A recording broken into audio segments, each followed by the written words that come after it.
that office. I will not target people simply because of their political affiliation. Justice will be administered even-handedly throughout this country. No one will be prosecuted, investigated because they are a political opponent. There will never be an enemies list within the Department of Justice. In this clip, we're looking at a panel featuring MAGA loyalists Jason Rantz and Lydia Mohan as they go into full damage control mode, trying to justify and defend Donald Trump's decision to fire Attorney General Pam Bondi. You can see them fighting to spin the reasoning in real time. As always, we're going to watch the full segment first, so you get the complete context.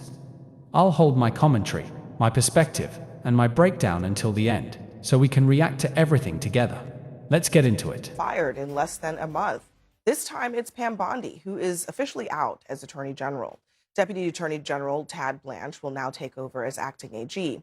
Trump made that announcement on Truth Social this morning, calling Bondi a great American patriot and a loyal friend. He says she'll be taking over a private sector job soon. Bondi called her tenure the honor of a lifetime and the most consequential first year of the DOJ in American history.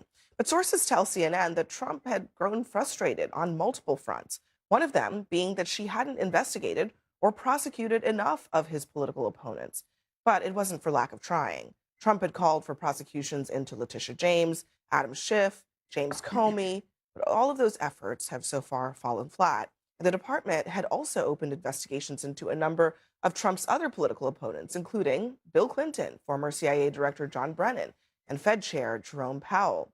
The Democratic lawmaker who told service members not to follow illegal orders, and all of that with the blessing of President Trump. Now, that was all after Bondi said this in her confirmation hearing when she was up for the job.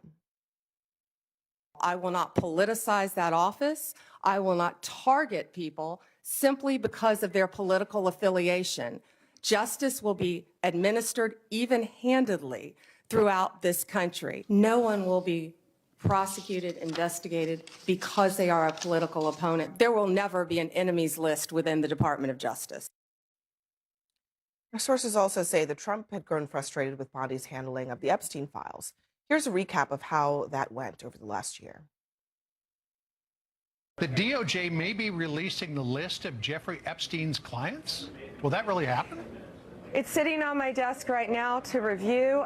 That's been a directive by President Trump. You're grilling me on President Trump and some photograph with Epstein? Come on. The FBI, along with U.S. Attorney Pirro and all of our prosecutors, have worked tirelessly for months, sifting through evidence that had been sitting at the FBI with the Biden administration for 4 long years. None of them asked Merrick Garland over the last 4 years one word about Jeffrey Epstein. How ironic is that? You know why?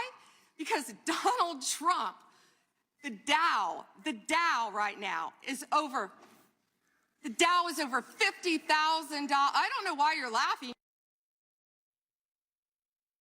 Ellie Honig is here with us in our 5th seat, former federal prosecutor in his own right. Ellie, she's in the unenviable position of being hated by a lot of people for a lot of different reasons. Yeah. What do you think is the real reason that she shouldn't have a job right now? Well, the reason she shouldn't have a job, or the reason she doesn't have a job? The reason she shouldn't have a job is because she carried out Donald Trump's overtly political agenda to prosecute people who wronged him politically. The reason she doesn't have a job is because she wasn't good enough at it. And I do think Pam Bondi can perhaps be a source of cross-ideological agreement. So we have Democrats, Republicans, liberals, conservatives. Does anyone at this table think that Pam Bondi was a good attorney general? Speak now. Yeah, I think in some cases she was effective, in others she wasn't. Okay. I think the handling of the Epstein files undoubtedly was botched from the beginning. Donald Trump disagrees with you because he just fired her, so he doesn't think she was any good.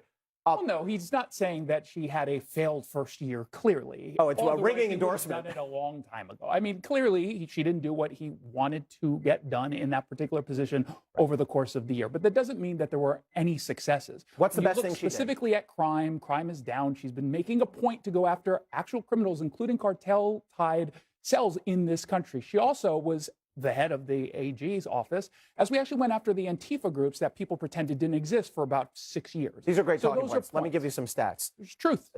Crime is down across the country. That's a great thing. That's a good thing. Pam Bondi presided over the dismissal and closing out of 23,000 criminal cases, federal cases, gun cases, drug cases, violence cases, more than any DOJ since 2004. She got rid of those cases. Why? So they could do more immigration prosecutions. So yes, crime rates fell. You can attribute that to a whole lot of factors. Never believe anyone who tells you. They were falling long before Trump. They were came into falling, office. but the fact is, immigration cases. And DOJ. Well, no, crime. Would you rather prosecute an immigration case or a gang crime was case? falling at historic rates before Trump came into office. That's also true. But I want to get to why she was fired, because I think this is important. She was fired because she didn't go after Trump's political opponents. Now, Trump has put in somebody, his former personal attorney, who I presume he thinks, at least on a temporary basis, will do that. Is this where we're at right now in this country, where it's just like one attorney general after another until he gets the prosecutions that he wants?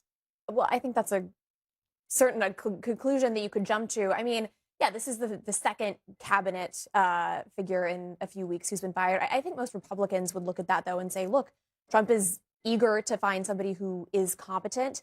And when you look at the things that a lot of Republicans are eager for the attorney general to do, I don't think the lawfare is, and I think as Jason mentioned, a lot of it's going after Antifa. That's a big part of it. A lot of it's going after some of the foreign money that's funding Code Pink and some of the protests. But he wants going the to wants the anti lawfare.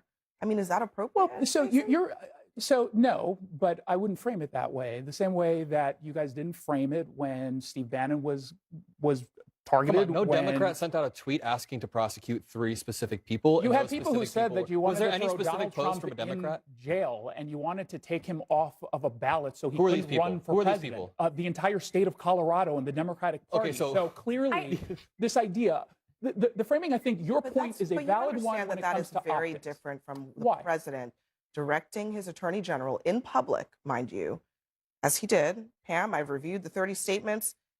What about Comey, Adam Schiff, Letitia? He publicly, right? He's doing this. It's very different from a state doing whatever they're doing, from a local, district attorney prosecuting a case. That is different. When the president says, "Why are you not prosecuting these people who I he hate?" believes broke laws. Okay, now, but it's you not can his place disagree to do as to that. whether or not they broke any laws, and you can have a fair argument, I think, about the appropriateness of the president doing it. But I do think that the framing is So important. you're defending when it then? I'm defending the president saying someone in his view broke the law and we should be targeting that person. The same exact way Democrats said that about Donald Trump, and it wasn't framed as Donald Trump is being targeted as a political Jason, adversary. you're making that sound as if it's reasonable, and it's not, okay? The president making a unilateral determination in his own mind that somebody has broken the law without providing, by the way, any proof of that, and then directing an investigation into that person is calling for an that investigation versus is arresting not that is not appropriate. Let me Okay, just- I'm sorry. If you don't like, partisan prosecutions, you should also not like that. Even if we take it as a given that there was prosecutorial overkill against Donald Trump, and I've said publicly that I believe there was, especially from the state actors, and even to an extent from some of the federal prosecutions from Jack Smith, that does not justify going out and charging Letitia James for mortgage fraud. And that was rejected by a judge and a grand jury. It does not justify charging Jim Comey. I'm no fan of Jim Comey with an age-old, flimsy perjury charge. It does not justify trying to charge Mark Kelly and Alyssa Slotkin for something that is simply not a crime. And if this is going to be the way things go, you did it to me, I'm going to do it to you. Are you okay with, let's say there's a Democrat, hold on. Let's say there's a Democratic president. There will be a Democratic president at some point in this country's future. Are you okay with them saying, this is the game now, we're gonna go seek out everyone on the other side who displeased us? Unfortunately, that's already a talking point. J.B. Pritzker is already talking about Project 2029 and trying to put Trump officials in jail. I'm not okay with that. Unfortunately, this seems to be a sort of tit-for-tat thing. And I guess, to your point, I mean, the system is working, right? So there was evidence that Letitia James may have committed some mortgage fraud that was looked into, and ultimately a jury of her peers decided that wasn't legitimate. So I think there was... I'm glad the system is working against the person who's actively trying to destroy it. I mean, the beautiful part of America is that we have institutions and checks and balances that are separate from the president. You can see time and time again, Donald Trump is trying to bully other institutions under his wing. So we can look at Jerome Powell at the Federal Reserve. If you look at countries where the president is able to control monetary policy, these are some of the worst countries in the world, right? You do not want the president controlling monetary policy. This has happened in countries like Venezuela. Let's take this over to the DOJ. You do not want the president directing the DOJ to prosecute people, to indict people, and that is exactly what we saw. We just watched a clip of Pam Bondi saying, there will never be an enemies list at the DOJ. Well, Abby just read off an enemies list that Donald Trump quite literally sent out. Has any Democrat, did Joe Biden do that? Is there any example of Joe Biden, Kamala Harris, or any of them having an enemies list? Letitia James and Alvin Bragg, people literally ran on putting Donald Trump in jail. I think we can all agree that there was politicization. So, but in answer to his question, which is important, is there an example that you all can cite of the president directing the investigation Joe or the Biden's staff did prosecution not tweet on his behalf anyone? No, they didn't put it out there in public. All right, well, good. I'm glad that we're in agreement on that. There's agreement on that. The president is more public about this, and I don't think that is a smart move from It's not that he's more public about it. It's that he is doing it when there is zero evidence that it was done by the people that he claims did it to him. You guys are attributing investigations in Georgia and investigations in New York to Joe Biden with no proof. That doesn't make any sense. I'm sorry, it does not make sense. There was a tradition that the President of the United States, the White House, did not talk to the Department of Justice. When I was at the White House, literally, you couldn't call the Department of Justice and ask about a press release without talking to the counsel's office first and getting clearance. This idea that the President of the United States can direct the Attorney General to go after his individual enemies is going to corrupt the entire system. And it will go, when it starts to be a Democratic president doing this, people on the table will howl when they see it. But I'll say this about Donald Trump. Nobody can program the news better than this guy.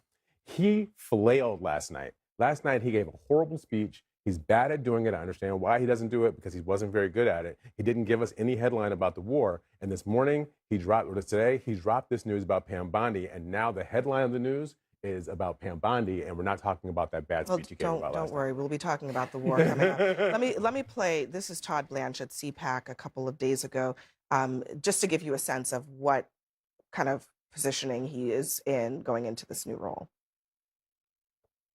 There is not a single man or woman at the Department of Justice who had anything to do with those prosecutions. Director Patel has cleaned house there too. There isn't a single man or woman with a gun, federal agent, still in that organization that had anything to do with the prosecution of President Trump. So, Ellie, I mean, there are a lot of problems with that, including that many of the people that they're talking about are just regular civil servants doing their jobs, people who are asked to work on cases and who did them, and they were purged. You know what galls me about that? So Todd Blanche and I were at the SDNY together. We were contemporaries. We started within a year or two of each other. And he is talking about and ginning up cheers for the fact that they fired people just like what he once was. Third year, fourth year, fifth year, line AUSAs, federal prosecutors doing their job faithfully. I have problems with some of the things Jack Smith did, but to fire the paralegals and the support staff and the FBI agents and the kid on a detail from the Eastern District of Missouri who's in his third year, that's exactly what Todd used to be himself. And to go in front of that crowd, it's a different person. I don't recognize him now. And I've defended Todd Blanche publicly. When he was representing Donald Trump in the hush money case, I publicly said the criticism of Todd Blanche for defending Donald Trump is ridiculous and unfounded. But he knows what he's doing now is dead wrong. And to Jamal's point, the fundamental line that's been breached here, you can argue about who did it, but it's getting worse now, is crossing over prosecution with politics. That's a dangerous mix, no matter who's doing it. Yeah, I mean, and look, one of the investigations was into Trump's role in January 6th. And if I'm old enough to remember, Republicans said that that was the way that Donald Trump needed to be punished for what he did on that day. And now all of a sudden, it's some kind of partisan prosecution. Mitch McConnell was on the Senate floor saying that that is the methodology, not impeachment. Take him to court, charge him with a crime. And so that's how the system worked. And now all of those people have lost their jobs because the DOJ is a very different place today than it has been in recent years. Ellie Honig, thank you. We appreciate you. Coming up now. This was an interesting topic and a revealing debate. Here are my thoughts on Pam Bondi's tenure. Her performance was problematic. Her final hearing was one of the weakest I've seen, and even she seemed aware of it. Her remarks about the DA came across as disjointed, and I believe that moment played a significant role in her removal as Attorney General. The comment about the Dow was particularly damaging. It's now the main thing people reference when discussing her. Moving forward, the key question is who replaces her. It's clear President Trump will expect the next Attorney General to carry out his directives. But the challenge for anyone in that role is simple. You cannot bring charges without evidence. That's why every prosecution effort tied to Trump's list of political opponents has failed so far. It will be interesting to see how this develops. Share your thoughts on this exchange in the comments below. Like, subscribe, and I'll see you in the next video.